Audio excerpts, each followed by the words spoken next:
గతంతో పోలిస్తే రైల్వే రంగంలో భారీ ఎత్తున మార్పులు వచ్చాయి. వాటిలో ముఖ్యంగా వందే భారత్ రైళ్లకు మంచి గుర్తింపు వచ్చింది.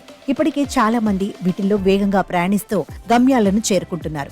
అయితే తాజాగా వందే భారత్ రైళ్ల గురించి ఆసక్తికర విషయం ఒకటి బయటకు వచ్చింది. ఈ రైళ్ల గురించి తెలుసుకోవడానికి సమాచార హక్కు చట్టం ద్వారా మధ్యప్రదేశ్ కు చెందిన చంద్రశేఖర్ గౌర్ చేసిన దరఖాస్తుకు రైల్వే అధికారులు సమాధానమిచ్చారు. వందే భారత్ రైళ్ల సగటు వేగం 2020-21లో 84.48 కిలోమీటర్ల నుండి 2023-24 నాటికి 76.25 కిలోమీటర్లకు తగ్గిందని రైల్వే మంత్రిత్వ శాఖ తెలిపింది. కేవలం వందే భారత్ రైళ్లు మాత్రమే కాదని వివిధ మార్గాల్లో ట్రాక్ పునరుద్ధరణ, స్టేషన్ల నవీకరణ కారణంగా సాధారణ రైళ్ల వేగం కూడా తగ్గిందని వెల్లడించింది. కఠిన పరిస్థితుల్లోనూ వందే భారత్ నడుస్తున్నట్లు పేర్కొన్న రైల్వే శాఖ అక్కడి వాతావరణ పరిస్థితులు, ట్రాక్ నాణ్యతను బట్టి కూడా వేగాన్ని కంట్రోల్ చేయాల్సిన అవసరం ఏర్పడుతోందని చెప్పింది. 2020-21లో వందే భారత్ రైళ్ల సరాసరి వేగం గంటకు 84.48 కిలోమీటర్లు కాగా 2023-24 నాటికి 76.25 కిలోమీటర్లకు పడిపోయింది.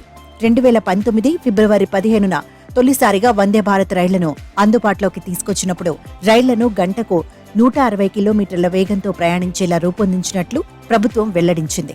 ఢిల్లీ, ఆగ్రా రూట్లో తప్ప ఇతర మార్గాల్లో గంటకు 130 కిలోమీటర్లు దాటరాదని హెచ్చరించింది. ఢిల్లీ, ఆగ్రా మార్గాన్ని హై టెక్నాలజీతో పునరుద్ధరించారు. అందువల్ల ఆ మార్గంలో వందే భారత్ గరిష్ట వేగంతో ప్రయాణించే వీలుంది. ఇవి అందుబాటులోకి వచ్చే 5 ఏళ్లైనా చాలా మార్గాల్లో ట్రాక్ పునరుద్ధరణ పనులు ఇంకా పూర్తి కాలేదు. దీని ప్రభావం రైళ్ల వేగంపై పడుతోంది. ట్రాక్ సామర్థ్యం పెరిగితే వేగం కూడా పెరుగుతుంది. అయితే వందే భారత్ రైళ్లు బాగా ఆదరణ పొందుతున్నాయని, మార్చి 31 వరకు 2.15 కోట్ల మందికి పైగా వీటిలో ప్రయాణించారని రైల్వే మంత్రిత్వ శాఖ పేర్కొంది. దేశవ్యాప్తంగా మొత్తం 284 జిల్లాలు వందే భారత్ ఎక్స్ప్రెస్ కు అనుసంధానమయ్యాయి. భవిష్యత్తులో ఈ సంఖ్య పెరుగుతూనే ఉంటుంది.